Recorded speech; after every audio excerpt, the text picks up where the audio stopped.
Good evening, everybody, and welcome into the National Farm Machinery Show 2025 prediction show.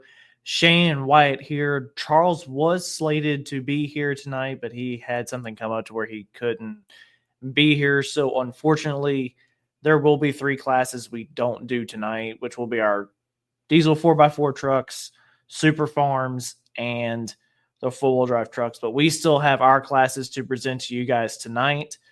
And we are going to, man, why it's been a tough process, right? And we will release those predictions maybe as soon as tomorrow. We're going to figure that out. It was extremely last minute, so we will get them out, but we've still got 6 classes to get through tonight. And man, it's been a tough one. Wyatt, neither one of us have seen what the other one got on the other PowerPoint here. So this is going to be a lot of fun. That was a rule we kind of made amongst ourselves, is to not let each other see them. So Wyatt, you've got 2-wheelers. You've got 24 of those. Dual the fuels, there are 12, and then modified, there's 12. Let's go back. Let's flash back to last year. You said we went 104 for 44, right? As far as predictions last year. Yeah, last year we went 72.2%, which was 104 for 104 correct for 144 total guesses, not including pro stocks. Pro stocks, there's 48 of them, and the last couple of years have not been filled all spots. So pretty well at that point, it's new vehicles or returning ones like the Linder Brothers or Cruiser Mule. We'll let that up to the committee to release them. For us, it'd be throwing just a whole bunch of names into a pot and say, yeah, they're going to be in. Whereas these classes that we've got here tonight, especially tool drive, light pro, limited pro, light super, they got to be the hardest to predict. Last year it was hard enough, but with this year, you don't know where you don't know where to go. No. Tool drive alone. Yeah, tool drive was hard on us last year.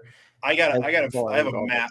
I have a map that I've been creating that is showing all the locations the committee has to take consideration for some of these classes, such like tool drive, whether it's KTPA, TNT, NTPA, PPL, Outlaw. There's 200, 250 polls they got to look at for results to see how these guys compete against each other. Not alone what these guys put on results for their entry or application in the farm show. So going through this is definitely a lengthy process that you spend nights on when you're not doing stuff during the day. It's a lot of thinking. It's a lot of head scratching. And all in all, at the end, it's basically just throwing a blindfold over your eyes and throwing a dart at the dartboard and hoping you hit a bullseye. So, yeah. Of course, last year we had a couple of classes where we got 10 out of 12. We never went perfect, but we're going to give it our best shot this year. And man, I'm excited. I've gotten to see a lot of people this year. I love new vehicles as well. So this is going to be a lot of fun. And Adam Flores here, bring back farm stock. Maybe one of these days. But what do you want to start with? I say we alternate going back and forth since it's going to be the two of us.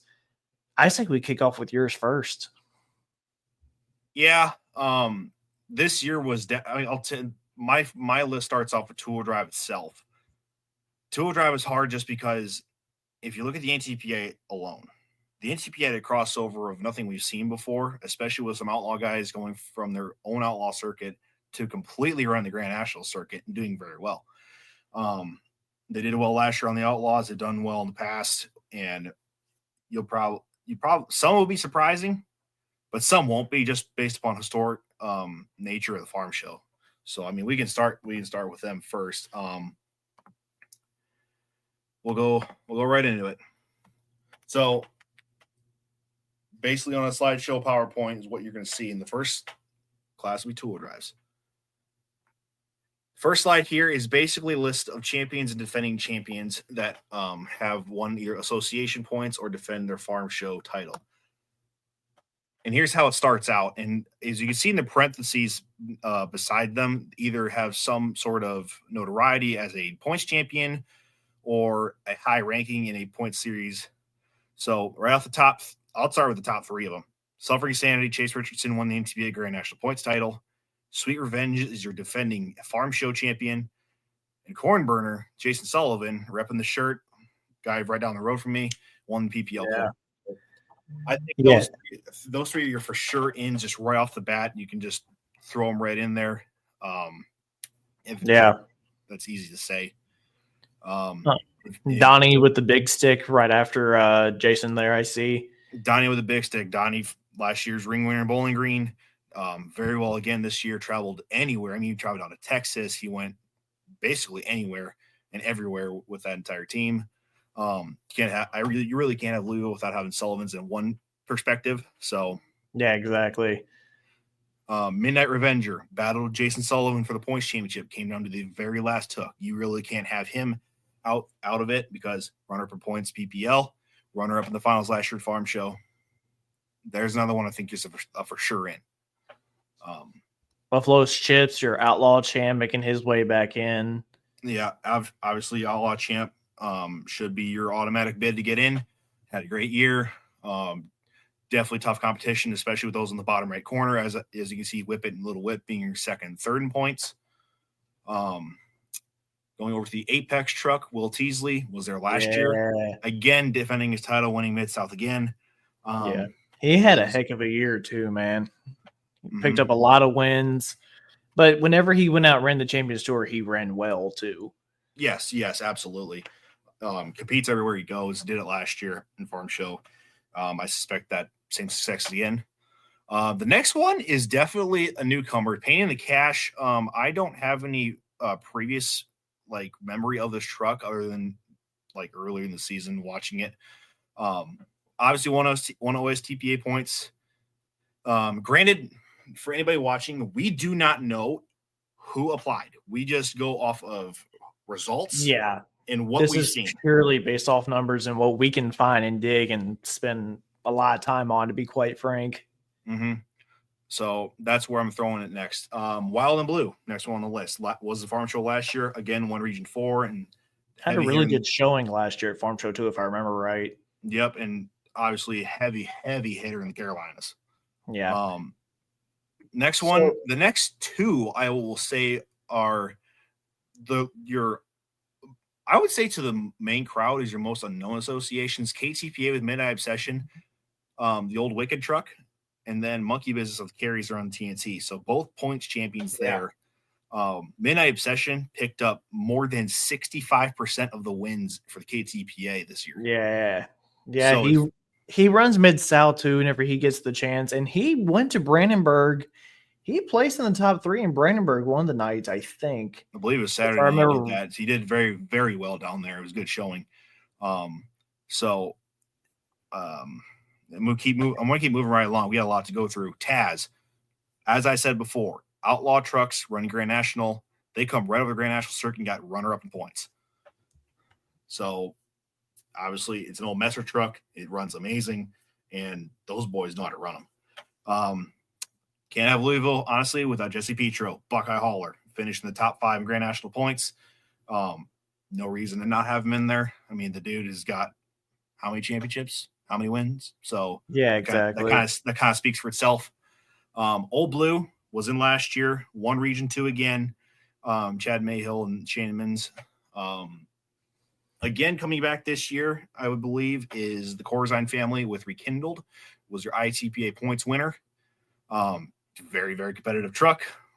And the Corzines, they know how to make a run.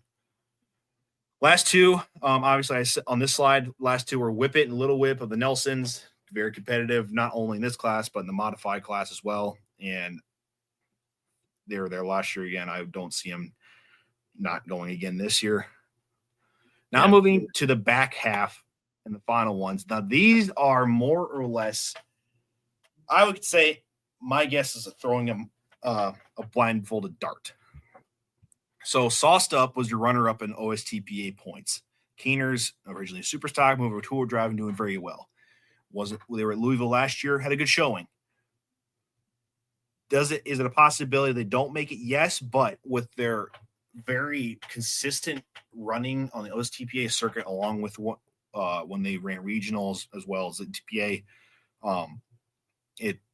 It's a very competitive truck. I would not be surprised they get in. Sprock Farms says WS, which is Western Series champion. They tied with their other truck to win the points. This one won by tiebreaker, and that is a very tough truck. I've seen it run in person against the Badger State boys and beat them. So if you know any of the Badger State trucks, they win Grand National hooks too, like Toma. So it's no slouch. Tim Messer with the Invisalign truck finished in the top 5 PPL points, had back-to-back wins this year, competing with the Nelsons and Jason Sullivan and Mayhill and Jesse Petro, the P5 and the 2-time truck. I don't think I need to say any more. Now, this one was the 3rd place in TNT points, the bucket list truck, and winner of KTPA, well, not KTPA, TNT Kentucky Invitational last year. Good showing a farm show again. Bentley's. This once you get to the bottom half of the list here, it's hard guessing because there's a lot of names off this list that can very well make it. One of them being Mason Theobald was your Bowling Green ring winner off the one hook, and his rookie season had an amazing showing for his first year driving.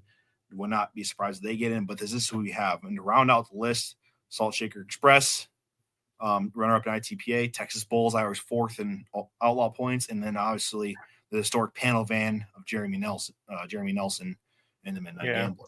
Now, I'm going to argue with you there. I think we'll see him take the place of one of them on this side of the list. I really do. I do too. But we've said it once and we'll say it again. It's farm show. You never know. Yeah, exactly. All right. Well, let's move on to your list, bud. Your first one.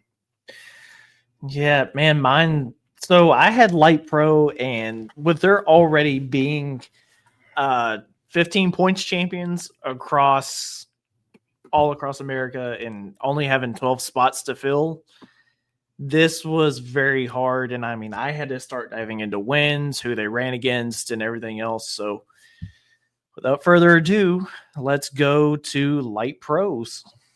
And right off the bat, you've got Kevin Banyan, Forgiven, your Region 2 East champion with the NTPA. No stranger to Farm Show. Your next one with Alan Cook and Black Thunder. Your Region 3 champ. After that, we've got Weekend Mistress, Kurt Afdal.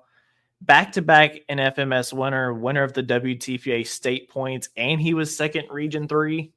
Right behind Alan. Them two went back and forth, and Alan was runner up in WTPA. So obviously those two are going to be battling heads for each other. Yeah, and that's just going to make it all the more interesting on a Saturday afternoon. But after that, we're going out west to Missouri. Luke Ross, Living on a Prayer. He was your Western Series champion this year again. Mike Weekland. It came down to the final hook of the year with him and Mr. Franger on the full pull USA East side, just hooking up. He was your full pull champion. I can't say any of these are a shoe-in though, because of just how the numbers shake out. No, so I don't want to throw the word automatic bid out there this year at all. No, I agree with that, especially like you said, if there's 15 champions trying to fill 12 spots. Yeah. Who do you take and who do you leave out? And is there a good reason you leave them out? Is there a good reason you get them in? And that's all the more reason you have to do stuff like this, where you look at what they won, who they competed against to just add on to it, just to see who flashes out and makes their case. Yeah. Up next, we've got your OSTPA points champion. It was his rookie year in Light Pro, diesel truck puller, now running in the Light Pro ranks. Corey Frank, the high standards, the old nothing special truck, or not the truck, the tractor of the Hawks. And then your Region 4 champion and Interleague winner, Hunter Beasley, with Power Hound, is going to round out this part of the Light Pro list. And then moving on over here, Red Exception, David Reef, Indiana Pulling League, had a really good year over there. I had a chance to see him run in person towards the end of the year in Elizabethtown. He came out and put on a heck of a show. Your Silver Series points champion, Matt Smith, Fast Forward. Your Ontario Truck and Tractor Pullers champion for the 10,000 pound class. I think it was this year. Matt Dirksen, Unchained, finished second in Farm Machinery Show last year. And then one that we were all kind of surprised wasn't in last year, I think it's safe to say, especially based off the showing he had at Shipshewana at the Midwest War Nationals. Jeff Michelocci, Demented. He was your East Coast champion, and then Never Enough, Jordan Stroud, Region 2 West champion. And there is easily 2 or 3 or 4 even that I could mix into here and there's another blue one interchange. Yeah, Smith's other tractor runs exactly like Fast Forward. I'd throw in the mix Jeremy Plotz with the big one. Yeah, went and won the buckle at Hillsboro. He wins anywhere he goes. It's so hard to stay. Shane Scott with Black and Blue. Shane Scott, Fahringer especially, he had a very, very good showing all year. Fahringer. So here was the other consideration I took in is is an A pump going to be in this year? And just with the way the points have shaken out and with the 15 true light pro champions this year, I couldn't justify putting him in there over the guys that run the P pumps all year. But man, whenever I saw him in Carolina, it's not going to shock me if he goes. He's been before. Right. And honestly, you really outdoors, you can and you can't really tell a difference between an A pump. Fahringer made it look like there was no difference at all. Yeah, he really did. He hung right there with Weekland all year long. And another one comes to my head. Yeah, Chris Comaroni. That's another one that comes to my mind. He ran literally all over the freaking map this year. So, I don't know. There's literally 5 names right there that we could alternate in and out of this. Right. And who knows? We could be out in complete left field, and I could be 100% wrong. More than likely wrong, but we'll see. That's why it's just predictions. It's not up to us because we don't know. But we're just taking this is more or less just an educated guess. Yeah. You ready to switch back 2 years to go in modifieds? Yeah, we can do that. Obviously, one of the heavy hitter classes at Farm Show that everybody loves. Mods. You can see on the picture right there, Brandon Simon. Obviously, I'm my number 1 putting in there. PPL champ, defending Farm Show champ, won both sessions last year. Ran right with the guy that's right below him, Bill Leishman, the Dirt Slinger for the NCPA championship. This one is going to be a slugfest. Yeah. Because there was the modified numbers as a whole were up all the way around this year. Yeah, I think anyone which watching was absolutely great to see. I think anyone watching can agree to that. There were some polls. Toma, Bowling Green, Rockwell had great numbers. Any PPL shows had good numbers too. There was 14, 15, 16 modifieds. There was 15 plus at Farley for the beginning of the year. Yeah. And I can't think of a time growing up whenever there was truly that many. You were doing good to get a dozen, but for there to have been 16, 18 at some of these events this year, man, it was awesome. Mm-hmm.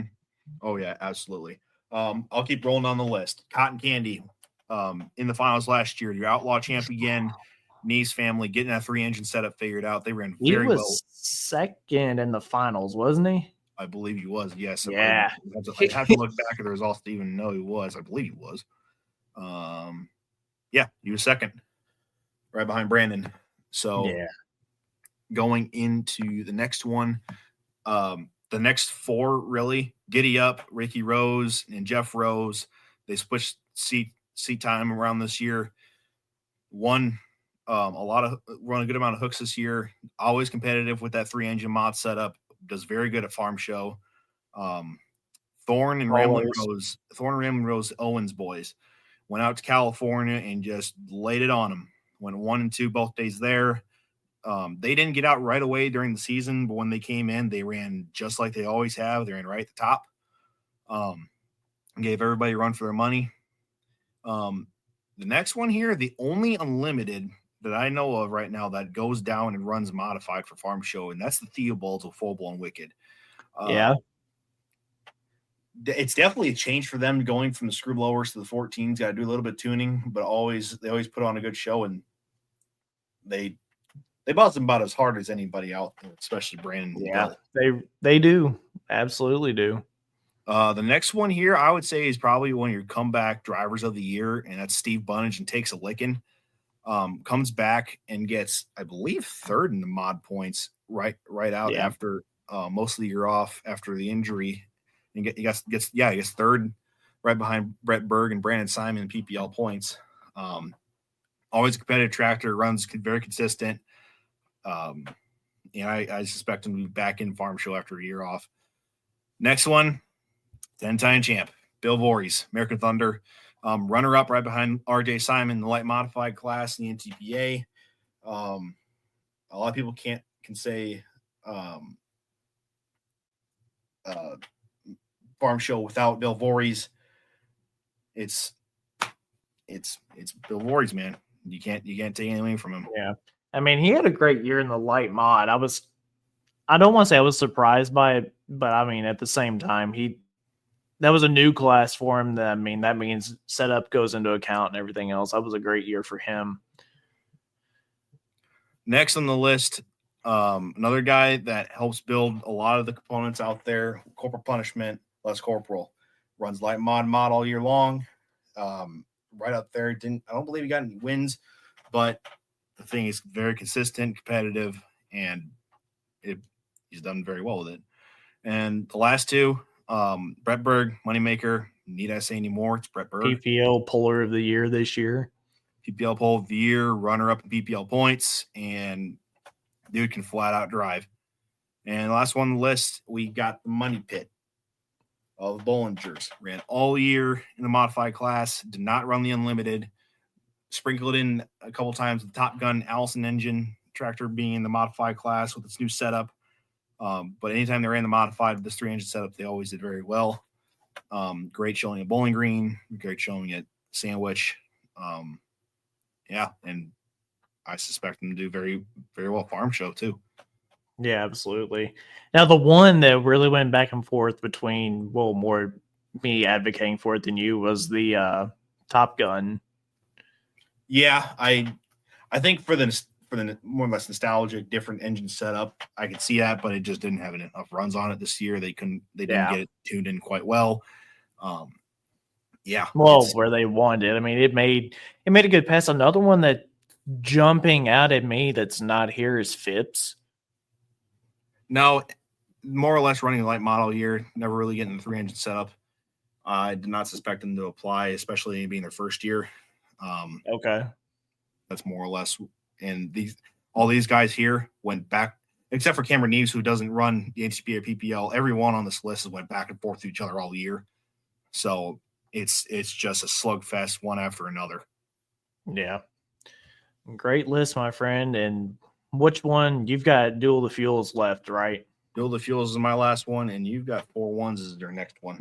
Yeah, now you want to talk about having to find 24 of them to throw into this list. It was a challenge. I'll put it that way. I mean, literally searching all over the globe. I think I've got guys from all the way to New York, all the way out into the Outlaw guys. So let's jump right in. As you guys can tell, I kind of started with Region 2 and then kind of made my way around after that. Jerry Martin, John Deere 5020 Region 2 points champ this year. The man who had a really dominating summer, Dean Halicki and Killing Time, Region 3 champ. Your Silver Series points champion, Jared Wortman and Goliath. 99% sure he put in. There's that 1% doubt in me, though, because of some other. He said that thing was for sale, I think. I don't know that for a fact. Adrian Cox, Hickory Hooker, your Western Series champ. Dixie Deer, Mid-South points champion. Family Feud, the Stuckenschneiders. Great people out there with the Excalibur boys. They were the points champion there. George Bear, Side Piece, Outlaw points champ. Rhapsody of the Barkers, ITPA points champion. They last year at Farm Show, they really flexed their muscle, I think.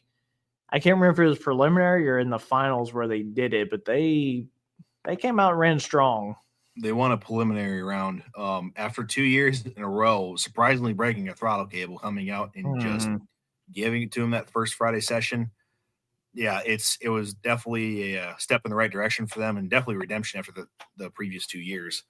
And obviously ITPA winning ITPA again. It shows the tractor's competitive and can run against the best. Yeah, exactly. Steve Baalsma, special edition, your Nebraska Bush Pullers, points champion this year. After that, we're going up north. Someone who's been on the show before, Tyler Audette, Purebred Red, your NYTPA points champion. No stranger to the Farm Machinery Show. He's been there the last 3 years, I think. Wyatt. Yeah. Last one was with the other tractor, Utter Obsession. Purebred Red's been there before as a Super Farm too. So, but obviously they both run very well. So. Now help me say this next one. He was your ECI points champion, Bryce Rickliffs. Revolver. This dude is as rookie can get. I don't believe he's ever pulled a tractor before. As long as I've been around, not knowing it, and he's run here at home with ECI. Come out first year, and to say that this tractor was dominant with ECI was kind of an understatement for how many pulls he won. I mean, there was times he was putting 20, 25 feet on second, third place, and it runs like a house of fire. First hook out, Tim Vorwald took it at Prairie du Sac, Wisconsin for the first Badger State points hook of the year, and top 5 right off the bat with some of the toughest tractors around. Yeah. So is this a fresh build? This was a brand new build. Okay. Everything was right out of the box. Was this the black stripe that you were telling me about? This is the black stripe 1066. Okay. Yeah. Okay. 15, now I can put the name. I can put the name of the tractor now. Mm-hmm. Doug Ruth and the Ruthless second Excalibur Series points this year. Got a chance to see him run out on the Western Series out there in Paris, along with a couple of the other guys that are on this list, the Stuckenschneiders, the Baalsmas, Cox, Jared Wertman. I got to see him run multiple times. Colby Counts, obviously, been around him a long time. Wyatt, back out there to your area, John Hollywood Coots, Badger State points champion this year. And so this next one, Keith Myers and Weezer, second year Western Series points, man, he had a great year. Started off the right way out of Missouri and was consistent all year long. He had one little hook where he jumped out of bounds, I think it was, and that kind of hurt him later on, but he had a heck of a year. That's probably the most interesting looking tractor of all the ones we have on these lists. Yeah. Bar none with that wrap chrome look. Yeah. It's definitely going to be a photo nightmare for some of the photographers down in Louisville, but it's going to be, it'll be cool nonetheless. Yeah, I'm going to go ahead and tell you it's difficult, especially outside at night. But after that, we've got David Novak, second in outlaw points with the Mean Farmer again. Jacob Old just at dirt. He was second Region 2 points. He actually came down to Hoptown and ran this year with the Mid-South boys. And then second Silver Series points, Josh Dutton, time 4, one more. That's another one of your guys up there, Wyatt. Yep. Dutton ran Silver Series most of the years. A little bit of change as he usually ran Badger State for the past couple of years. Competed right with the best there in Silver Series. Not to be biased by any means, but if he comes from Wisconsin or Minnesota, it's a 4-1. It's probably going to run well. So yeah. After that, someone who really came on strong towards the end of the year, Chad Russell and Shoot to Thrill. Man, he came on strong, especially the last weekend there in Nashville. He ended up finishing third in the Silver Series points. He ran good at Shides whenever I saw him. It's not going to shock me in the slightest if he's there. Nope, not at all. Yep. And then the next one, Plow Tractor 4.1, Stephen Long. He was second Mid-South points. You want to talk about going back and forth all year long. Him and Counts were swapping wins all year long, swapping the points lead. And then at the end, Counts ended up getting the win. But Steve was right there with the Dixie Deer all year long. He had a great showing at Farm Show last year, and I have no reason to believe that he won't have a great showing again this year. Yep. Keep on moving. Yep. G-Force of the Gerlachs. I didn't know who would probably drive at Farm Show this time, so I just put them down as a whole. They were third in Badger State points. Another one of my Mid-South runners, Weekend Warrior at the Calvary Brothers. They were third in Mid-South points this year.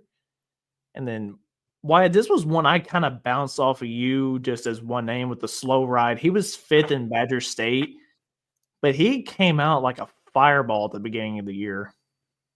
Adam Stevens has probably had the best season he's ever had with this tractor. It was on fire at the early point in the year. It stayed consistent throughout.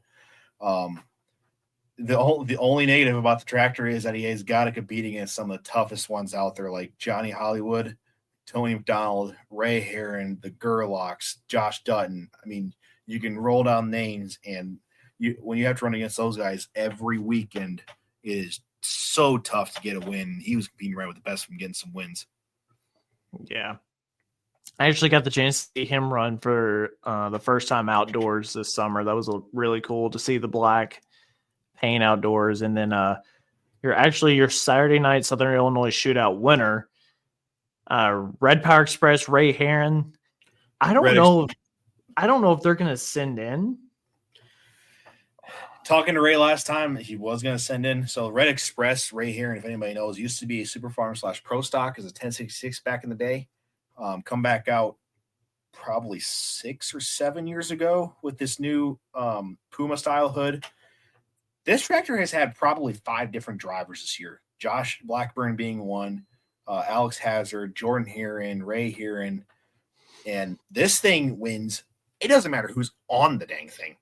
It won down there Saturday night in Nashville. He went out to Henry, Illinois for the Silver Series hook, won there. He went out to Fort Recovery, swept the weekend there. Competes every weekend that he goes when he runs Badger State. You never know where he's going to be. No, you never know where he's going to be. Ray's done this a long time. You never know where he's going to show up, and every time he shows up, everyone's like, well, got to try and get around Ray tonight. Yeah, so let me ask you this. Does him not running the One True Points Association, do you think it hurts his chances whenever the committee goes to look at it? Or do you think having the wins all over the place is going to help more? I think when you have wins in 4 different associations or 4 different point series, it kind of helps you. Yeah. Because you're running against 4 different types of tractors that all compete very well, and you beat them all. I think that's kind of a good case, especially when you go out to Fort Recovery and just sweep that place, because that place is historic. Yeah, and Brent Yarn chimed in and said he won at Rockwell too. That's true. He did win at Rockwell. I did forget about that. Why did I forget that? Wow, that's going to be that's an interesting one there. I'll be curious to know what they do there. Tony McDonald, he finished up second in the Badger State points, the well spent tractor. Mm-hmm. We have not been able to get confirmation for sure from any. We haven't really gotten confirmation from anybody. There's been a select few that we text like, hey, just to make sure. Like we were 99% sure, but that was one I kind of wanted to get confirmation on that we never did. Right. Tony's been to the farm show in the past. He likes that place. That tractor is just a really good running tractor. I mean, second in Badger State points.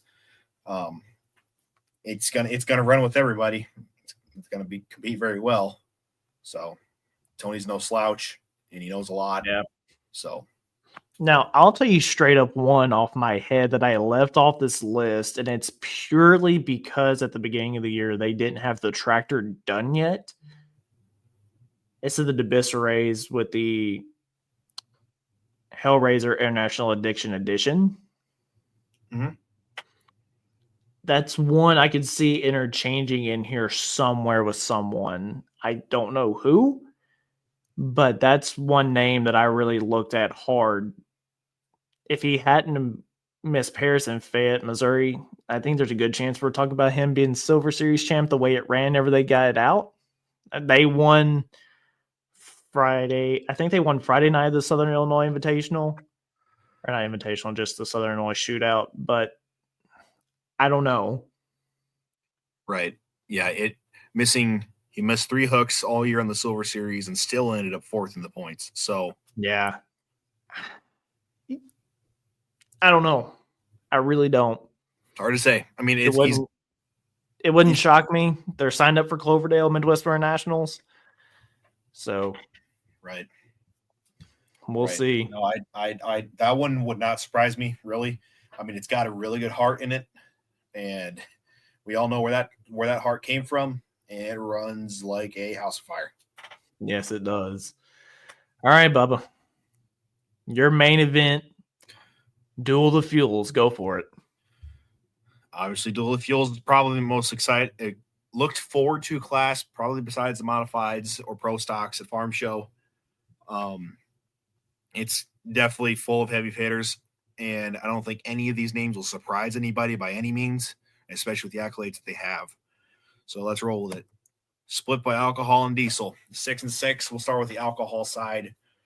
Fully loaded Jeff Hodem. I think he's got an automatic bid winning the 2024 PPL Points Championship, coming and winning how many hooks in a row with Rockwell and Mount Sterling weekend, and finishing out the year at Dragway 42 on a high note. Absolutely has a case. Extremely Armed and Dangerous and HD. Armed and Dangerous was your NTPA champ by winning at the very last hook at Bowling Green. It's Terry Blackburn. I mean, you can't have a superstar class without Terry Blackburn. Dude's he's a historic name in that class, and him not being a Louisville would kind of be wrong. So, and then the other tractor, obviously HD, driven by Cody. The kid's getting so much better driving that thing. It was running well all year. Had a couple hiccups here and there with a couple broken parts, but other than that, he was absolutely in contention for a points championship. And that thing runs right at the top all the time. Finalist last year in the top 3, and I suspect it to be there. Along with the last 3 here, Running Bear Jeff Hurd, the runner-up in PPL points, lost at the very last hook of the year, like I stated at Dragway 42. Mr. Excitement itself, thing has got to be the loudest pop in the world when it pops inside Louisville, so it's a little bit of a scare factor. Whatever we're down there on the finish line in, especially. Yep.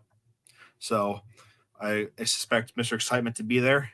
The Galot, John Strickland. There was some wins this year, especially in Toma, Wisconsin, when he just laid it on them. A couple times this year, had a couple hiccups, but other than that, the Galot tractor is competitive all the time. It runs at the top everywhere it goes, and it's a little bit of color change being its an orange tractor. So add a little bit of color to it. And then finally, was in Louisville last year. It's again your family with lessons learned. It's very consistent when it's running. It can have some hiccups, but it's hard. It's hard to say who's going to fill the last spots on either side of these, because other than the top, say 4 or 5 that are on this list, you don't really know who's a 7th or 8th tractor in each fuel that applies. Yeah, you're right. One of them we knew was the Babel family with Under the Influence from California. They applied. Yeah. You could have thrown in there the Kubota tractor of Maury Harrell, reskinned Pure Country, being as it's a V8 Perkins alcohol tractor, adds a little bit of flavor to it. So it's definitely a mix and match. Look at who they run against and see how they do. Yeah. Now it's time to move to the diesel side. And a little bit of shakeup this year. Some obviously a name that we haven't seen at Farm Show for a couple of years. But we're going to start with obviously the most dominant man, probably in pulling all year long, at Colin Ross and triple bypass. NTBA Diesel Super Stock champion, defending Farm Show champion, and probably one of the most dominant diesel supers I've ever witnessed in my lifetime.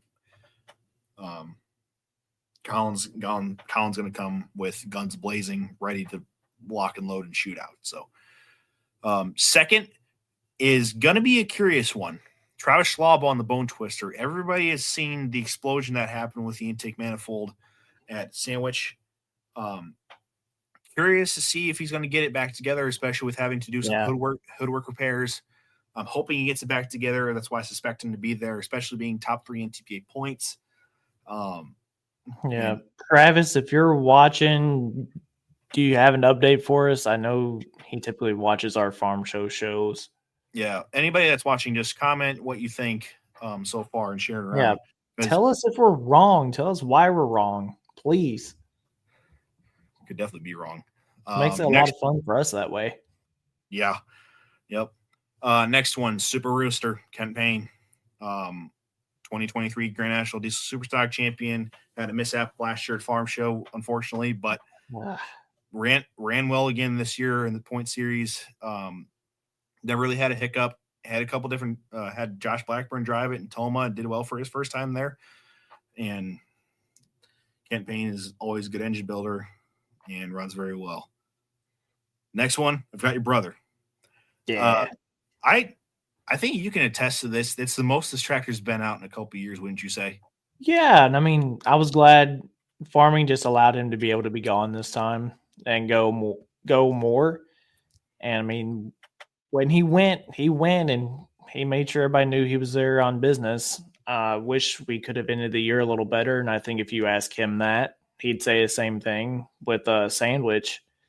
But whenever we were out there in Bowling Green, he was a force to be reckoned with, man. And he went to the fort. He went to Chapel Hill. We had the exciting hood fly. That was awesome.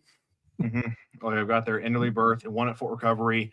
It was real close to Bowling Green because he had to back out because the equipment being there at the end of the race. Oh, don't. I feel bad for the guy on that one. I don't know if he's heard the end of that one yet. Poor fella. The next one is going to be the one we haven't seen in a couple of years, the Blagray family and the Red Horse. And it was great to see them out a little more this year in the past couple of years. Yeah, it was. Obviously, the crops and farming down in West Texas are a little bit harder to come by. It limits them traveling as much. And obviously, they live in West Texas. They're almost by New Mexico. It's hard to go anywhere. So they have applied. I did talk to Steve. They did apply. So that's why I put them in there. And last one, just to fill out these Diesel Supers, Steve Burge and Lock and Load, Grand National competitor. Hopefully, he can get a monkey off his back and do very well at Farm Show. But that's who I've got in for Duel of the Fuels. Yeah. And by the way, I just want to give a shout out to everyone that is that's watching our show. I'm getting the notifications for all the shares that are going into all the groups and all of the individuals that are sharing the video. That helps us out a lot more than you guys know. And commenting and liking it helps us out a lot. So thank you guys so much for doing that so far. Now it's time for the final class that we have available for us tonight. Yeah, and like I said, guys, we're going to have four-wheel drives and super farms and the diesel 4x4s. We will probably, whenever we get a hold of them, like I said, Charles had something come up to where he couldn't be here. It was very last minute, so whenever we get them, we will definitely come back on and put them out there and share them on the same spotlight that these other classes have been put in. So without further ado, let's go light super pulling.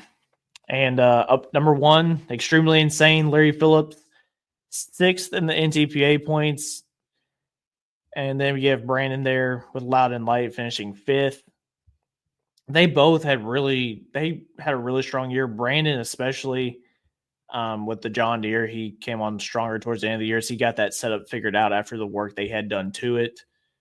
And I think he'll be a force to be reckoned with there. And then you've got Considered Armed and Dangerous, Terry Blackburn. Now, I don't know if he drives the heavy, will he be able to drive the light, or are they going to have to call on somebody else to drive that one?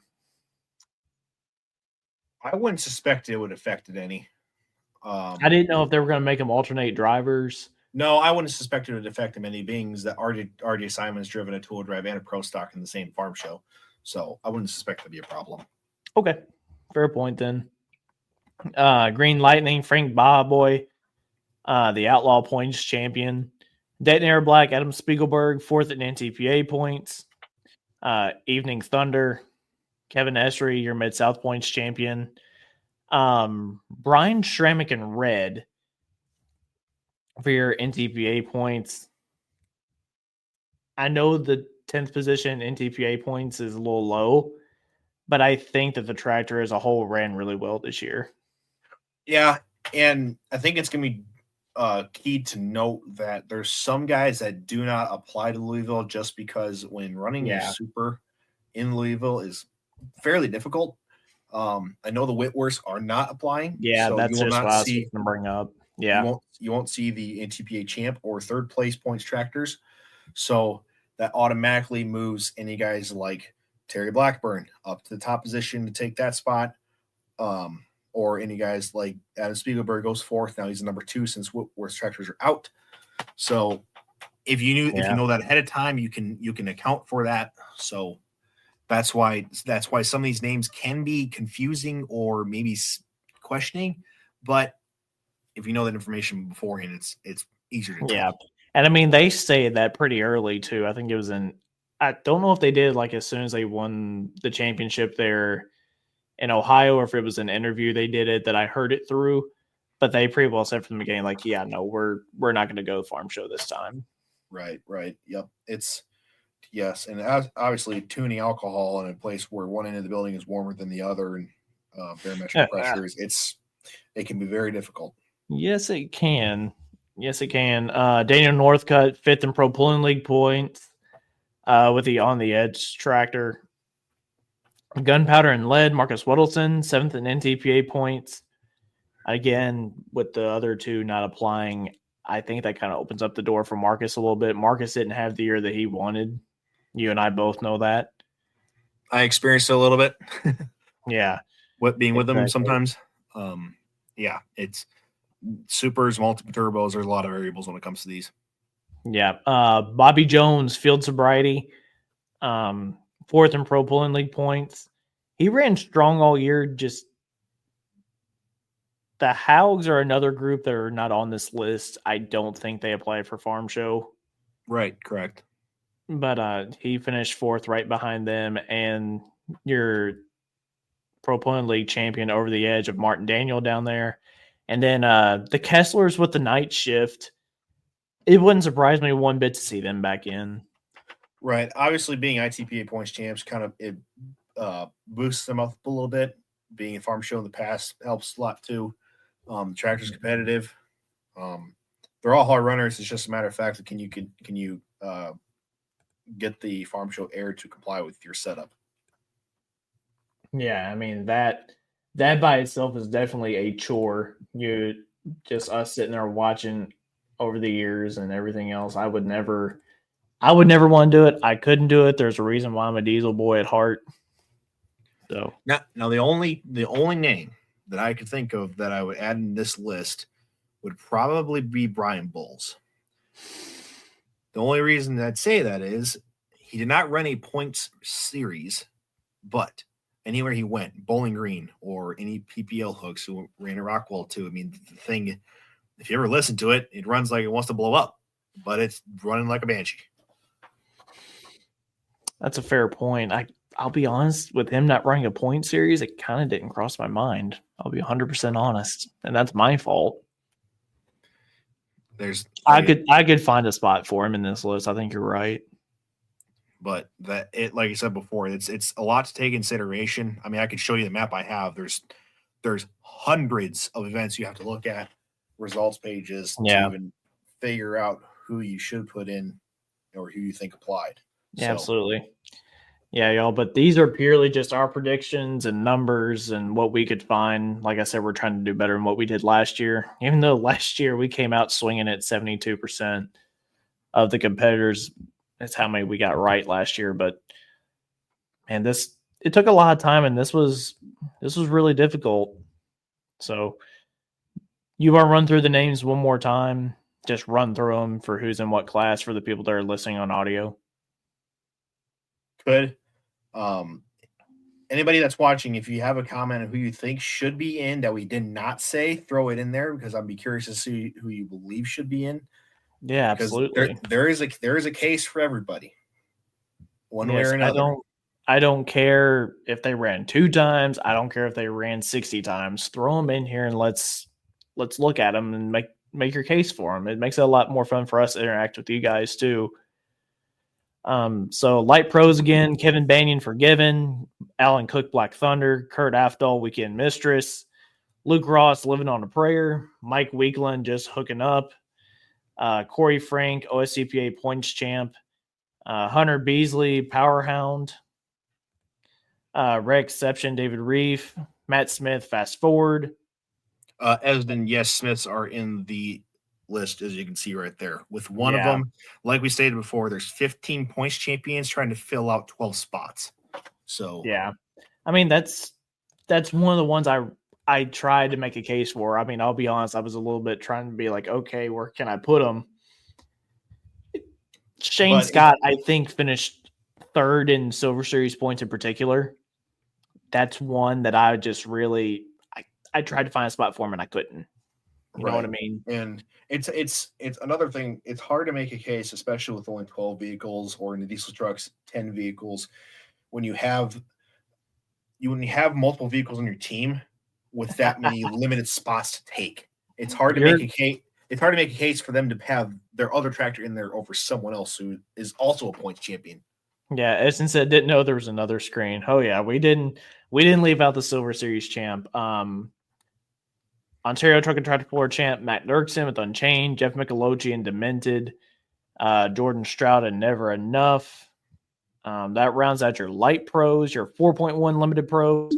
Jerry Martin, John Deere 5020, Killing Time, Dean Halicki, Jared Wortman, Goliath, Hickory Hooker, Adrian Cox, Dixie Deer, Colby Counts, Stuckenschneiders with Family Feud, George Bear, Side Piece, The Barkers with Rhapsody, Special Edition Steve Balsma, Tyler Audette, Purebred Red, Red Revolver, Bryce Reckliffs, Doug Ruth, Ruthless Bonder, Digging Deer, John Hollywood Coots, Keith Myers, Weezer, The Mean Farmer, David Novak, Just Add Dirt, Jacob Bowl, Tom Ford, One More of the Duttons, Shoot Thrill, Chad Russell, Plow Tractor 4.1, Stephen Long, G-Force, third in Badger State points, the Gerlachs, Weekend Warrior with the Calvary Brothers, Slow Ride, Adam Stevens, Red Power Express, Ray Heron, and Will Spin of Tony McDonald.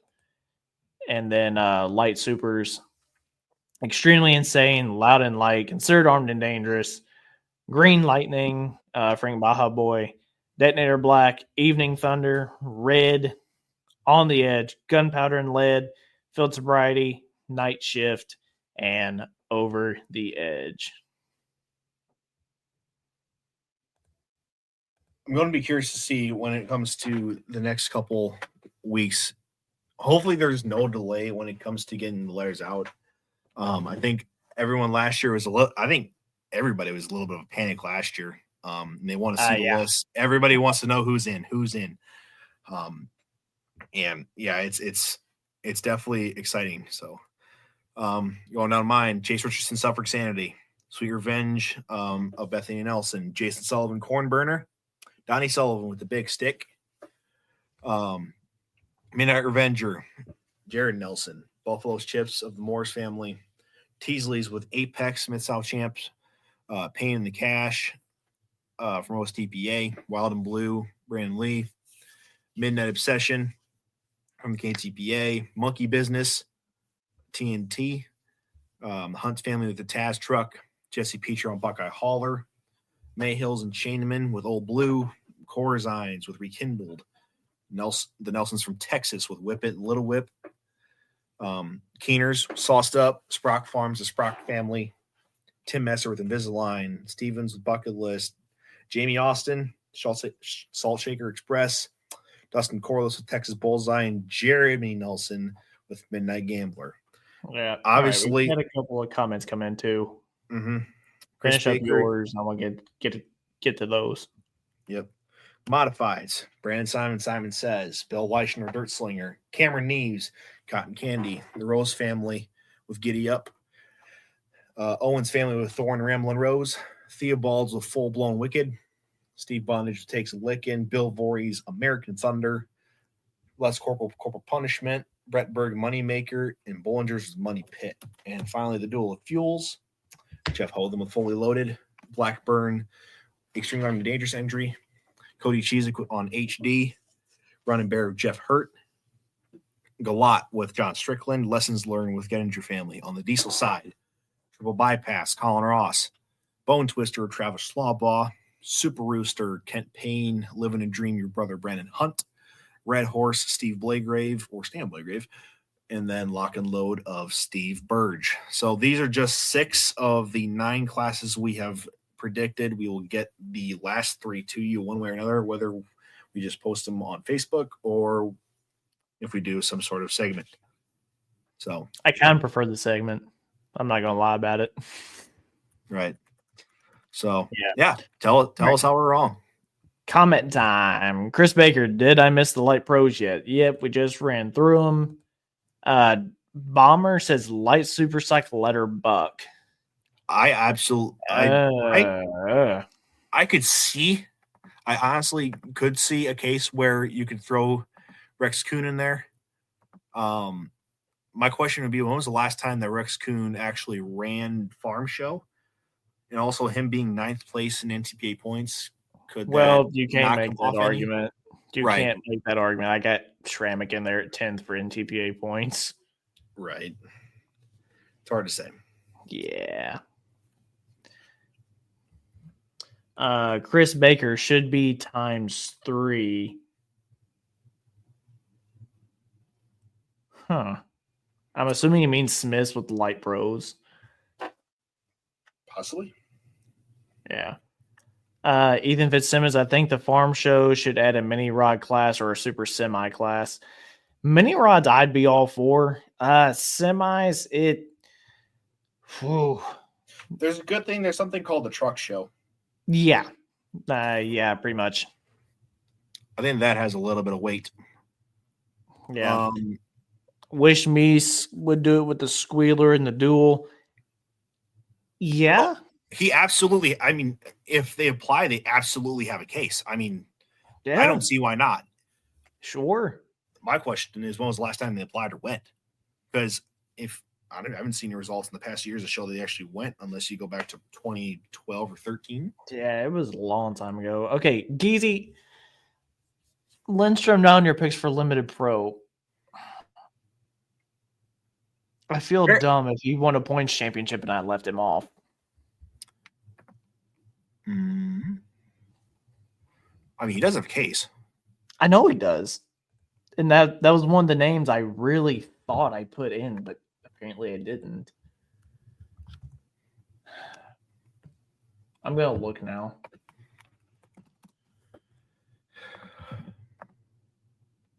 You guys are Region 3, right? Region 3 and WTPA. Yes, Lindstrom absolutely has a case. I think with Tori having Matt drive his tractor also, and Tori driving his new tractor, Hooter from Hammer, too. Being ahead of Kevin kind of weighs a little bit. Dean, obviously. I don't know, man. I don't know. Hey, Geezy, if you have a list of the applicants, it'd be sure appreciated. I mean, you and I both know he put in. Correct.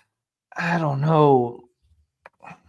I could very easily find him a spot. He's last year's winner on top of that. Yeah, I'll take that one. That's a mess up on my part.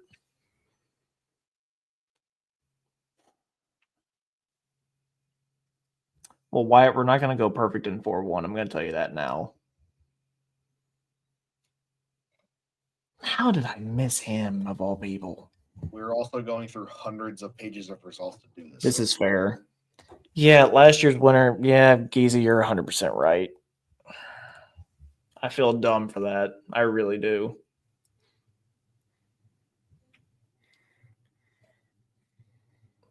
I honestly think the reason why I said no is because he was third in points and there's 24 spots. I really think that was a reason why I didn't at first. But now if I had to go back and do it again, I would. I could put him in there. Do you know for sure if Red Revolver put in Wyatt? I was not at the ECI banquet, so I did not have the chance to ask either Tim or Bryce that question. My assumption would be yes, based upon the fact that Rowan will more than likely be at Louisville with 3 pro stocks. So more than likely, if they go there, Bryce is absolutely going to apply, being that Tim's going to be down there as well, and Andrew. So I'd say there's a very more highly likely chance that he did. Yeah. Chris said, how could you ever count Kevin out? I don't know. That was my fault. That is 100% on me. Looking through all these names, that was just the one. Because, I mainly stayed within the one or two of the points associations, it felt like. This is gonna be a hard year. I'm gonna be blunt. I honestly think it's gonna be harder than last year. Yeah. But especially then what if there's the possibility that he didn't apply? What if he just flat doesn't get in? What was the pro stock? Ethan asked, what was the pro stock they used to come out of the Netherlands for the farm show? Oh, the old Turn Me Loose boys. Turn Me Loose, Lucian Coolers. Yeah, and then there were some other guys that were here too. There was the Extreme Temptation, wasn't it? The white 305. Yeah, that one. Yeah. They have actually a higher case to run light pro over here than they do pro stock based upon the cubic inch limits and turbo sizes. Especially now with the components being allowed. Yeah. Well, they're bigger engines in Europe anyways when it comes to pro stocks than light pros here. But yeah. I feel like I need to redo my list now for 4 ones I left him out. I feel extremely dumb. Yeah, Ethan, there's been quite a few European pullers come over here. NFMS, a Dutch 1066 came over. Heck, there's been multiple here before. Yeah, there's been. Zangstra's been over here. Zangstra's been over here before. He brought another one with him, the DN Arventure tractor. Yeah, the DN Arventure. Is Turn Me Loose still pulling? That'd be a question for Lucian. I don't believe it is. I believe if it is, the chassis is not. It's not pulling as a pro. Right. Lucian's had a lot of stake in some pro stocks over here, help building with Weilemans, or at least a hand in it. So, like I said, that'd be a question for Lucian, especially if he's going to be a Louisville. I think he'd answer you there. Yeah. Wasn't there 2 supers? Yes, 3 actually. Zeinstar Newborn Deer, Zeinstar Green Gangster Deer, and Den Everett, the 1066. Has Green Gangster made it? Yeah. Oh. Yep. There has been talks of having others come over. Yeah, and I hope we get back to that at some point. I think there's a good chance there is. Some friends from the Netherlands that I have definitely spoke about it, especially with having, Mary Kell family go over with the mini rod, Hans Boxler go over with the diesel super. Yeah, I think we're heading back towards that direction. Mm-hmm. And I also think with Europe having increased interest with the diesel super class, that there could be possibility that they bring them over here. So, yeah, all in time. Yeah, all in time indeed. Wow. So let me ask you this: we haven't talked about this before. Now, if you had to go back in and redo any of your list, which one would you want to redo? Harry Bledsoe wins the Super Farm class again.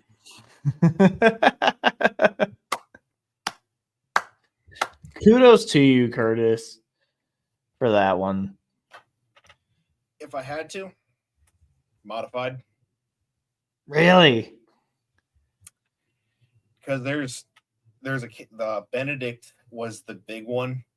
Mm-hmm. Making sense, first year out, finishing 3rd in Grand National points. Very, very good case for them. Ran well all year long. Yeah. That'd be, you never know if Walsh's may have applied with Irish Challenger. I bet not, because you remember last year that they were on our list and we ended up getting told that they didn't. Right. So. Yep. Oh, yeah. By the way, Geezy, here is my one counterpoint to that. The year that Ratterman's won it, they applied the next year and they did not get back in either. Yep. Same class, same scenario.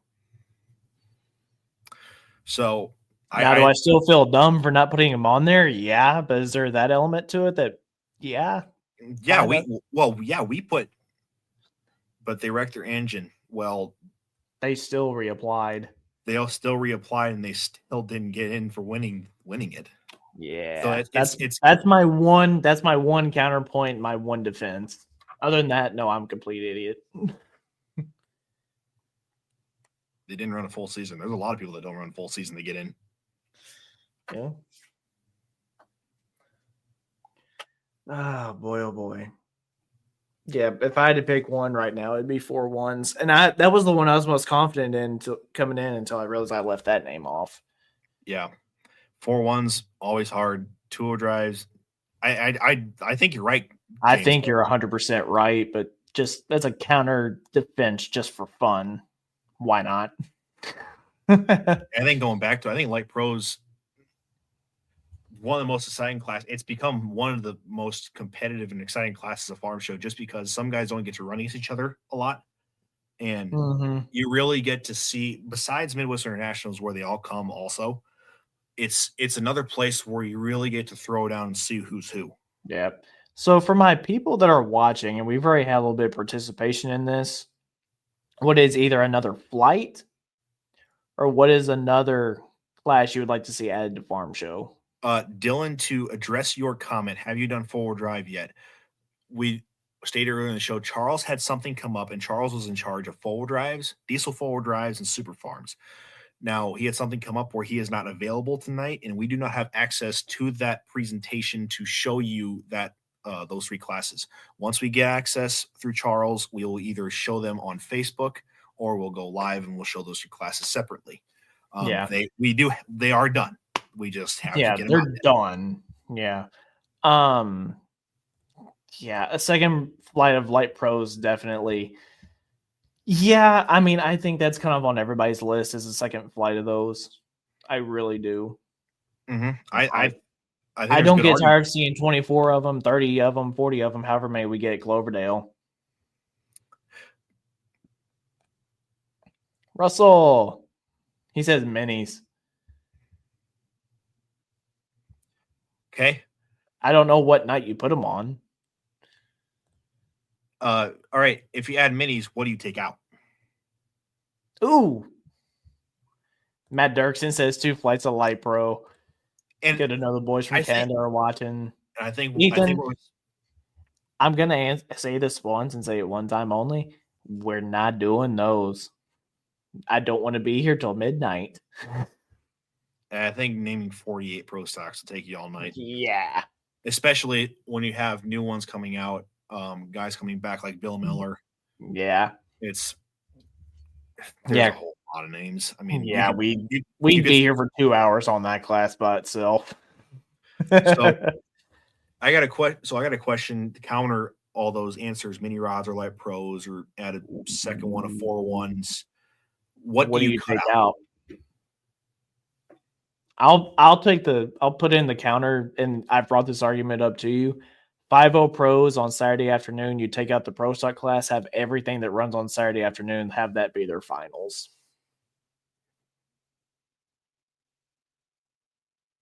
Eliminate Wednesday Grand National Pros and make it 5-0 or Light Pro.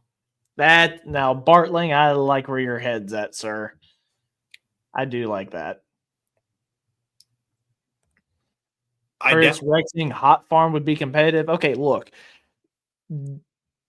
You couldn't just do one flight of those. I think that's the biggest problem with that class. You would have to do at least 2. Because, I mean, there's already 60 signed up for Cloverdale. I think there's 60. I think there's 61. Yeah. Eliminate. So, as it says, eliminate Wednesday Grand National Pros and make it 5-0 or Light Pro. Hey, man, 5-0's put on a heck of a show. Okay. Yeah. They're not all built yet, but whenever they all do get built, it's going to be fun. Correct. But the only target. You and I tangle almost every week about that. The only counter argument I have to that is what you stated before when you made your list. There's 15 champions trying to vie for 12 spots. Yeah. So a second flight would eliminate that problem.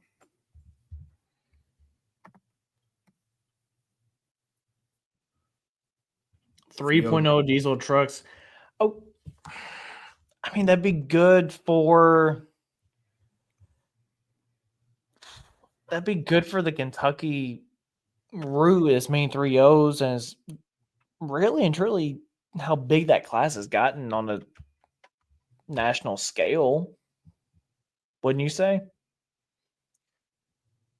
I think the only concern there would be, I think it's the same thing that Clint has. How many are actually going to sign up? Because it sucks, but there's been that problem in the past where you don't get enough trucks in the indoor setting and you got to cut the class. Well, I'm looking at would farm show right now. I'm looking at 3.0s right now for Midwest Winter Nationals, and we got 21. Yeah. Would farm show negate that because it's farm show? Possibly, but now Chris says not 3.0, maybe 3.6. They need to have cut tires. I think that argument gets negated just because 3.6 can apply in super stock. Yeah, pretty much. Just limited 510 hot farms. Midwest Winter Nationals have all sorts of hot farms from 466 to 540. What in the world? What hot farms in there? That's a 540.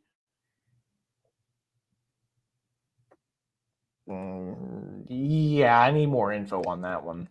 I think if I had to make a final decision on that, if it was my opinion on what should be added, I think just add the second Flight of Light Pros. But just what night do you put it on? Thursday.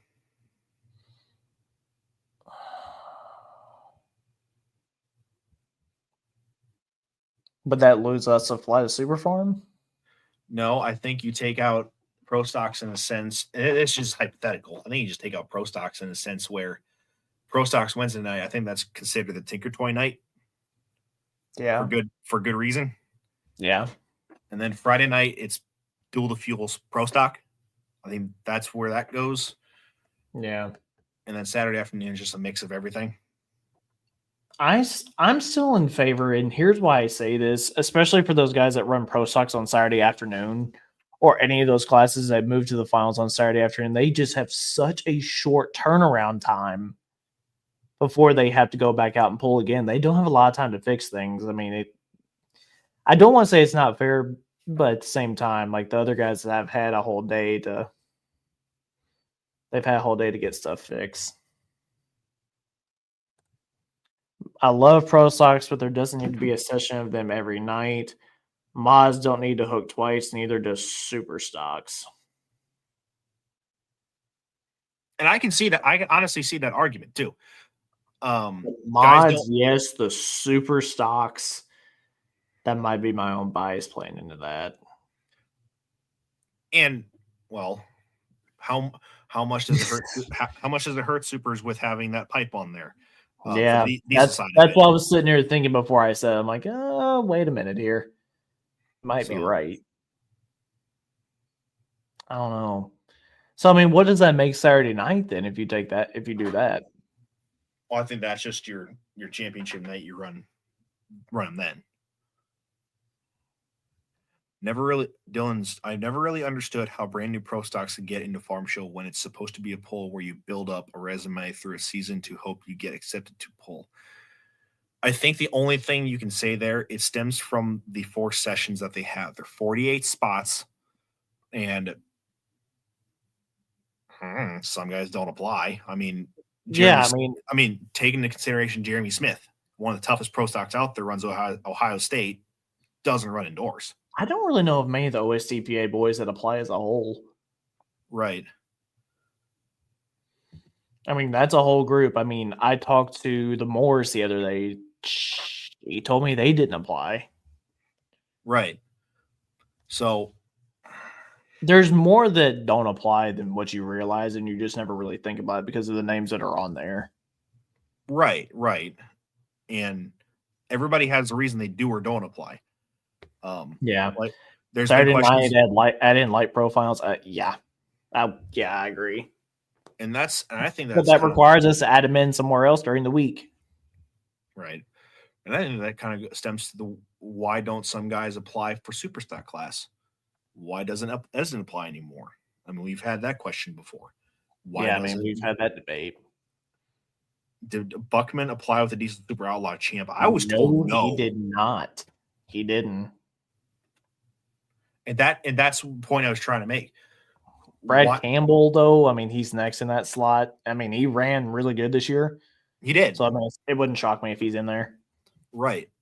And I think some guys just want to take some time off from farm show because it's hard on stuff. I mean, it takes a lot of work to go. I mean, there's also that. Mm-hmm. Trying to start a multi-charger super indoors with a pipe on, it's gonna be difficult. What is the one trend we have learned with ours if we're indoors? If it backfires. If it backfires, you better watch out later. Will Schultz get in with the outlaw spot? I don't know. I don't know if he applied. I don't know if he did or didn't either. Because I think it's the same argument as Scrappy because Doug doesn't apply. Yeah. And I think it's more or less for Doug's flow of the engine itself. Yeah. I mean, he straight up told us both in separate conversations that's why he doesn't apply. Right. Degenhart's. There's another one. Belfants. Both of them. Can confirm that Schultz did not apply. Okay. John Raymond. There's tons out there that you can make a case for that don't apply. Yeah. And that's why people, why is it the same old guys? Because it's the only guys that apply. And does it kind of sucks? Yeah. Does it kind of suck? Yeah. Because we want to see some different variety. But yeah, you can't change what is, which kind of sucks. But yeah, that's just how I see it. I don't know how you see it or when anybody else sees it. That's just okay. That's why it's a good discussion. Yeah. So the only problem with putting the super semis in there, and I think it's been obvious kind of with the truck show, even because the way they set up the truck show, they're able to back into the sled a little bit easier. With the setup that Farm Machinery Show has, it'd be a lot harder for that to happen. Right. And yeah, the truck show, they have to eliminate the bottom sections of the bleachers to actually accommodate for the semis and mini rods and pro stocks and stuff. So they actually do that. Yeah. That'd be the only difficulty, I think. Other than that, I'd be all for it. But just seeing what it takes to go into it now. Oldens have never gone, to my knowledge. When have they applied? They've gone indoor polling. I think he's right. I don't think they've gone farm show. They've ran Keystone, that's for sure.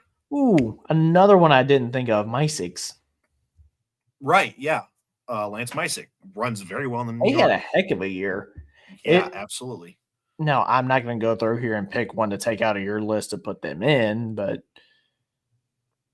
I don't know. I'll tell you the one thing that makes me wonder too, with lessons learned down here is, are they going to I don't want to say scramble to fix it, but are they going to rush job it to be able to fix it because of what they had happen towards the end of the year? Right, and that's what I'd be curious to know. Yeah, and that's like I said before with Dylan Babel, and Dylan's probably still watching.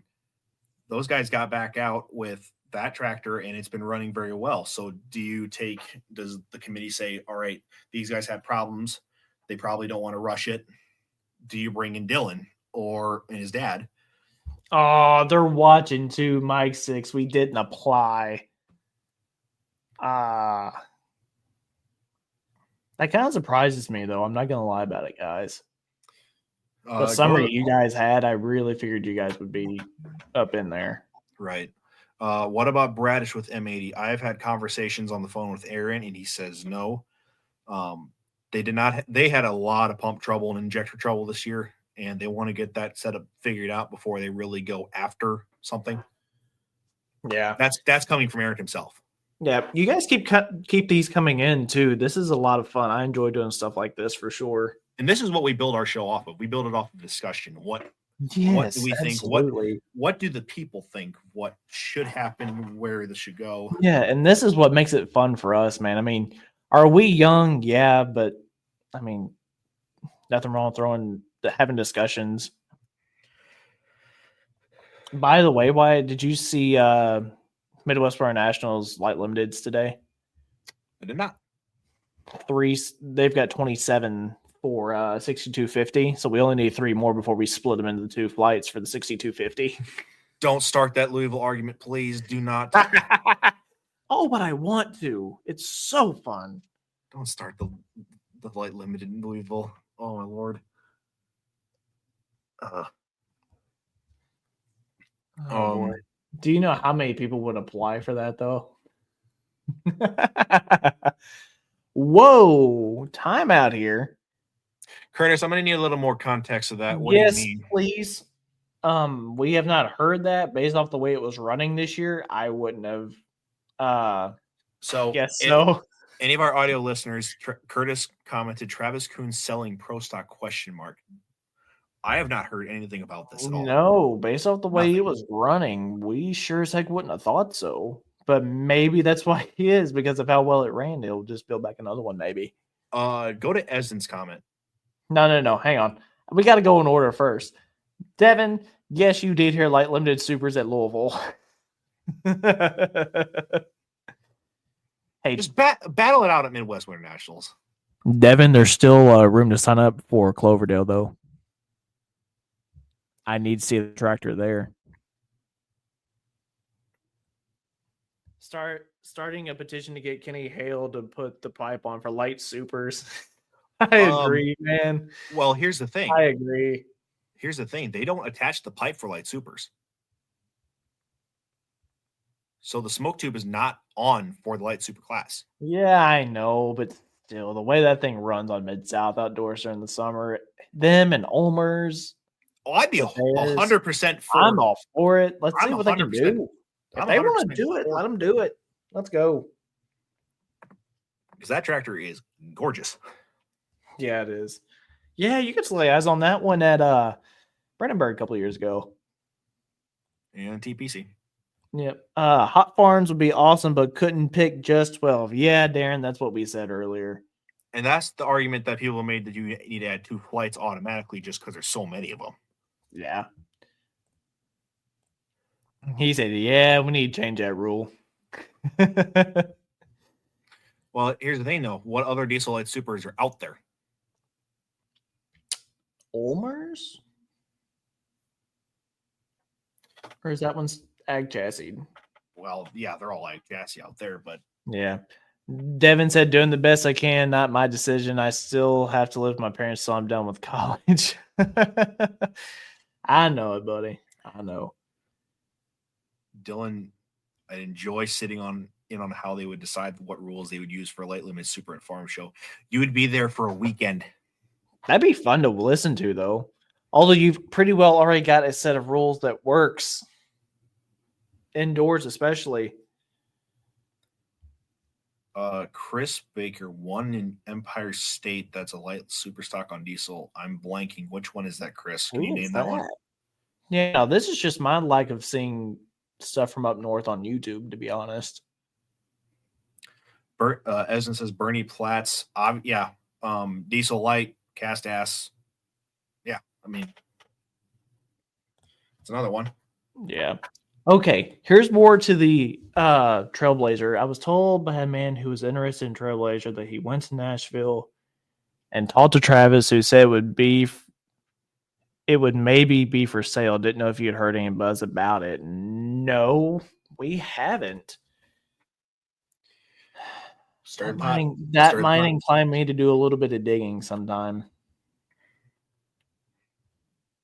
I feel like I'm going to get a text from a certain person here in about 2 seconds. Yarn? Yeah.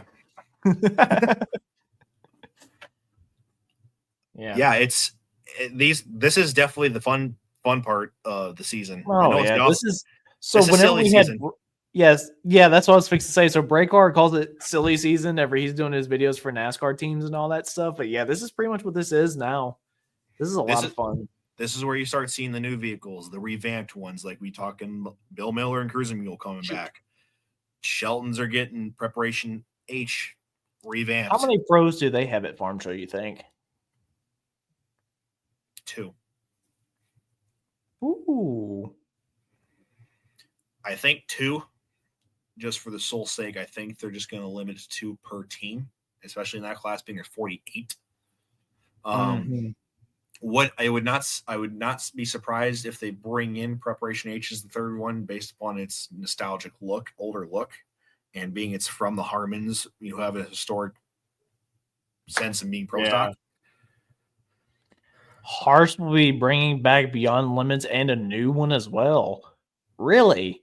Yes, they are signed up for the Farley 50K, and I have laid eyes on that new pro stock. Have you really? Yes. You ain't told me about that one, man. I can show you pictures later. It's a good looking tractor. Is it?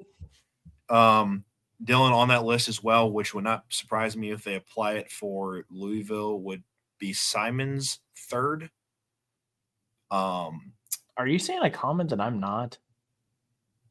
I'm just going off Dylan's Hearts bringing back Beyond Limits. Oh, okay. I was gonna say, if there's another comment there, I don't see it. Just Cruise and IH. Oh yeah, that's the one he's talking about. Diesel's Light Supers. Oh, that's a fairly old tractor. Is it really? Mm-hmm. I'm gonna go look it up on YouTube. Beyond Louisville's Duel of the Fuels, I'm very interested to see the Keystone Nationals Superclass because it is a little bit of a mix. Everman's being one. Oldens will probably run it. Bradish will be there. Meissig. Yeah, they can probably chime in if they're going to be applying for there too. Is the new one of Hearts also Massey sheet metal? We don't know.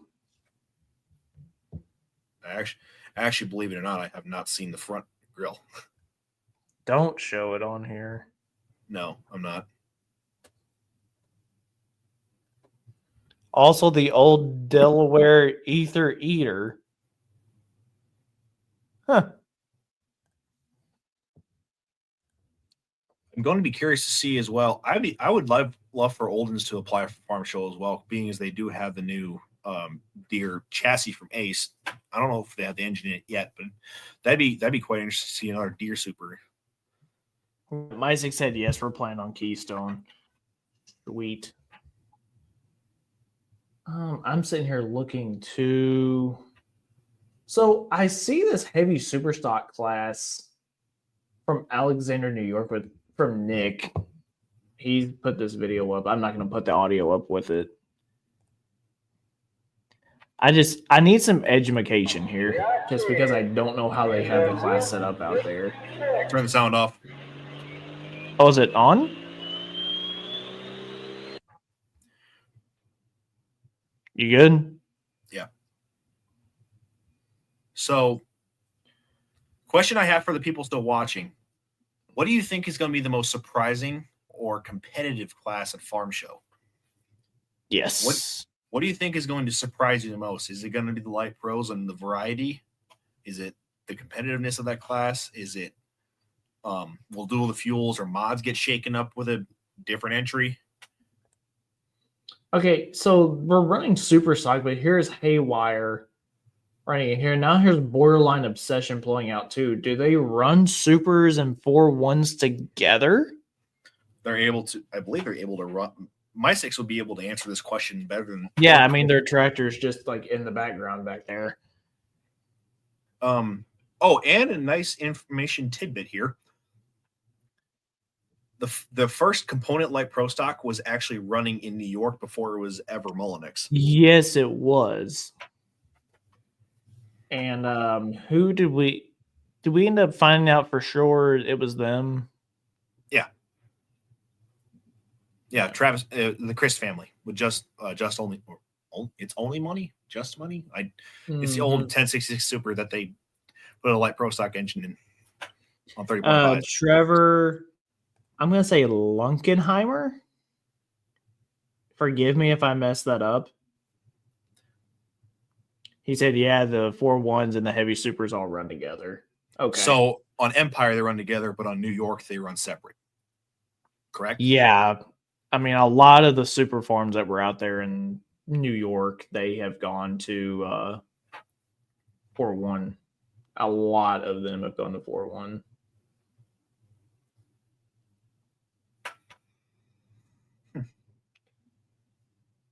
Now, hey, why? You recognize this one?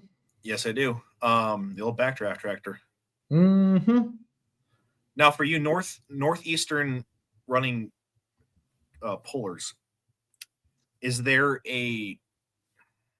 someone on the list we left off that you believe would be a more or less shoe in for farm show that we probably left off? Yeah. Because especially in this 4-1 class, there's definitely some names besides Audettes that run very well. Okay, so now here's the trivia question, and you can't answer this because we know whose old sheet metal this is. But what pro stock used to run this exact sheet metal? Because it came right off the tractor and they put it onto this one. I'll add on to that. What other tractor did this one used to be? Ooh.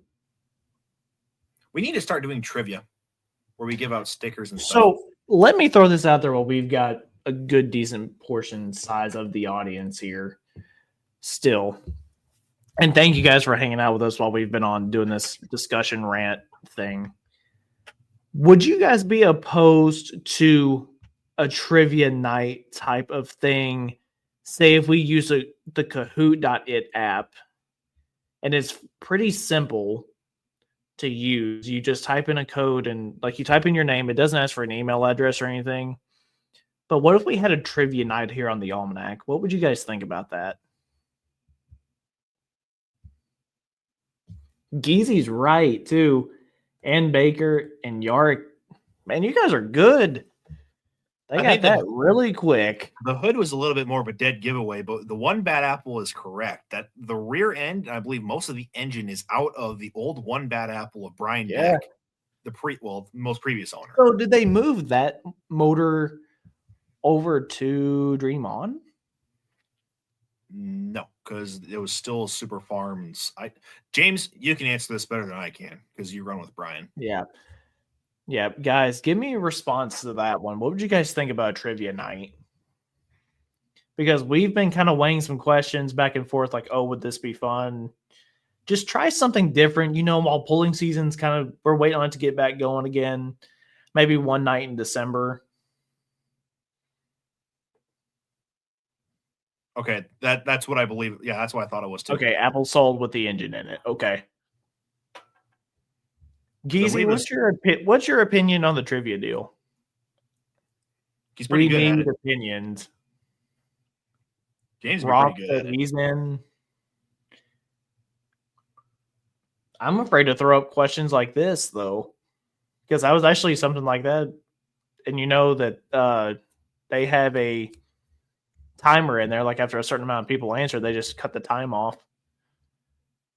There's a question that I have that would be easier answered without a Kahoot because it is definitely a Google search kind of question.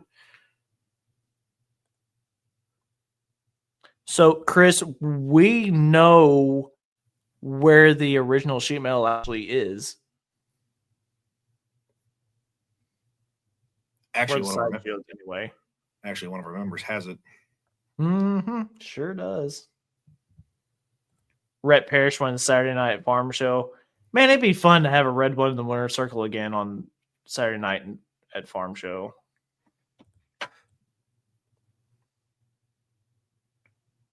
Really? That'd be a question for Brian. Yeah, it would. Because we know where the top shields are. I don't know where the side shields are. Yeah. Go for it. Geezy will put up prize money. Yeah, but Dean, that means you have to play. Well, since most of these people like Curtis and Dean, and I don't know if Geezy's going to Midwest Internationals, but there'd be a good chance to do it there. No, this would be something we do on this would be one of the shows one night. Yeah. Not necessarily on a Tuesday, just a random night. Or maybe it does need to be on a Tuesday. Should I ask my trivia question? Yes. All right. It seems like I'm willing to bet it's going to get done within 5 seconds the way we're going, but yeah, sure. Probably. Who is the only or the first team or competitors to run all 6 sessions of Toma when they had 6 sessions? Ooh. Maybe you should have saved that one.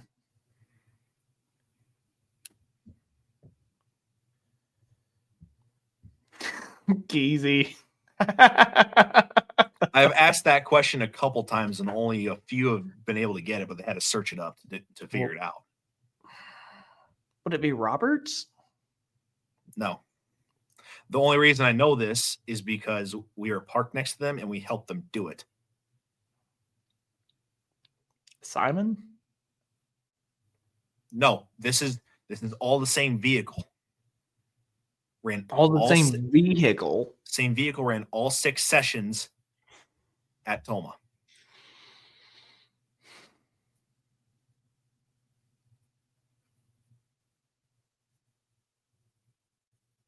And I was told that this is the first time it has ever been done, and nobody had done it before. How long ago was this? I believe it was 20. I'm not going to say the year. I'm not going to say the year because they're going to be easily able to Google that. Was it within our lifetimes? Rose, no. Good guess, though. Essence says, "Can I buy a vowel?"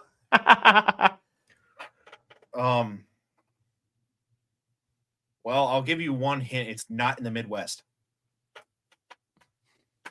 Oh, wow. That narrows it down so much. So that's anywhere from Ohio east. Yeah. But Dean's on the right track with Rose.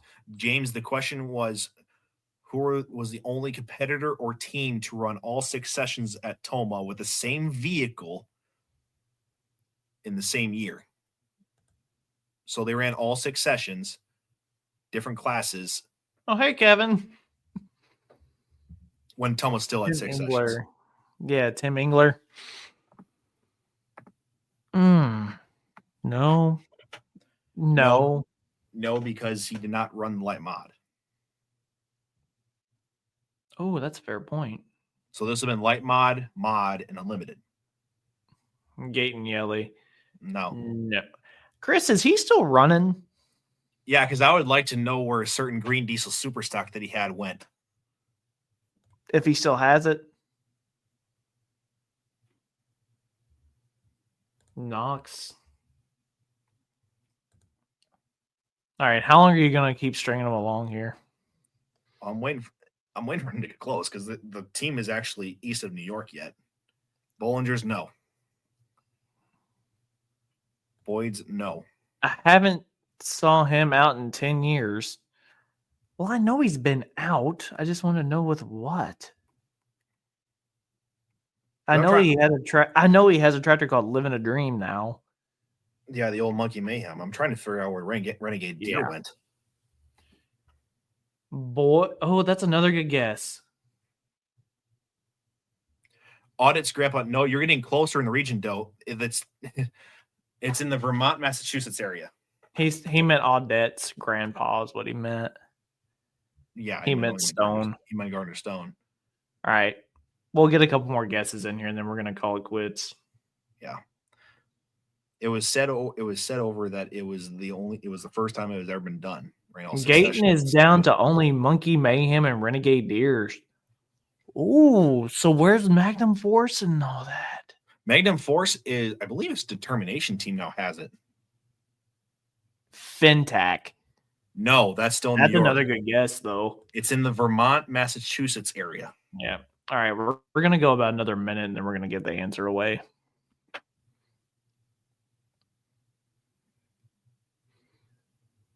There it is.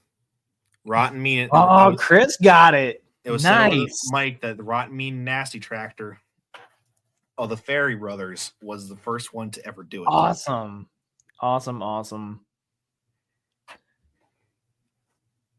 Wow. All right, so just based off the participation there, that pretty well seals the deal that we're going to do a trivia night of some sort where all of you guys can participate. It will be completely free to everybody here that wants to participate. We've just got to figure out how big of a server to rent to be able to do it.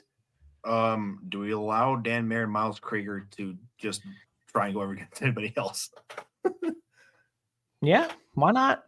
I mean, the way this has been going, I'm convinced that some of these guys could give them a run for their own money, though.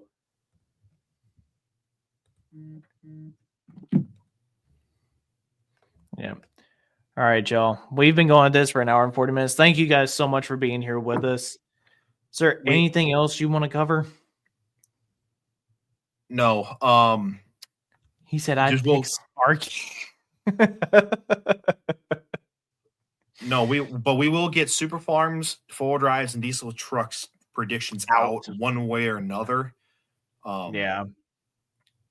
I'm hoping that we to get them out before the list actually comes out. We will. Yeah, we'll put them out sometime this week. I mean, here's my thing. It's not fair to those 3 classes to not get spotlighted like this, like we have the other ones. Right. So, I mean, we might do them one night later on this week. We'll just we'll put a post up and be like, hey, we'll do these last 3.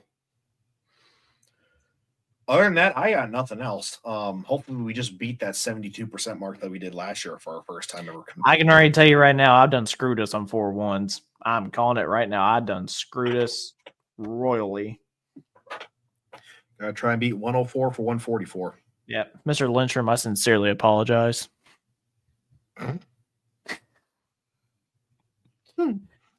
Anyway.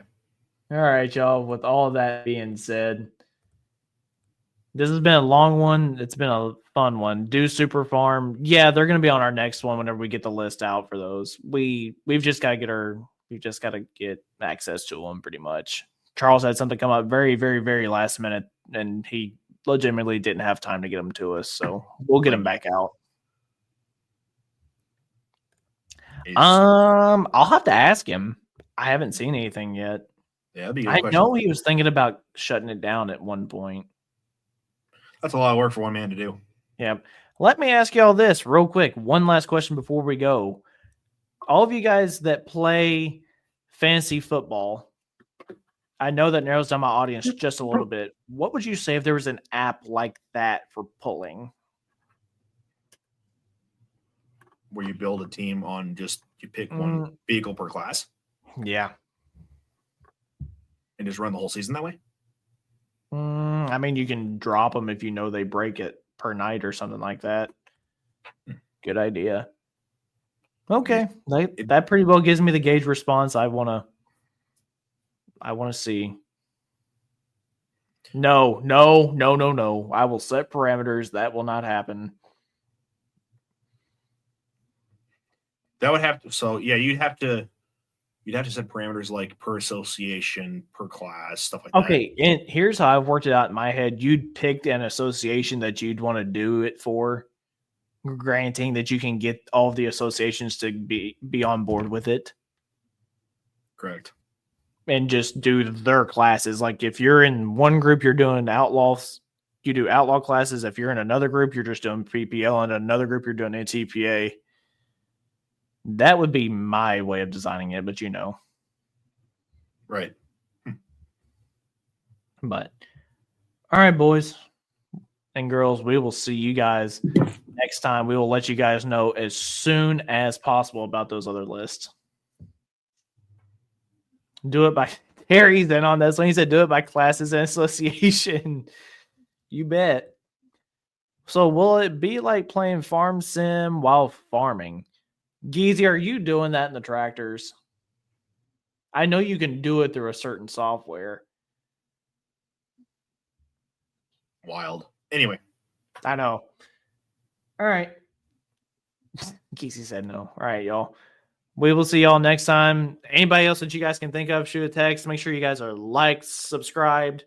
Help us out on YouTube if you guys aren't subscribed. Even if y'all don't watch a lot of YouTube and y'all have an account, just go over there, hit that subscribe button. It helps us out a ton. Until then, we will see you guys next time. Peace.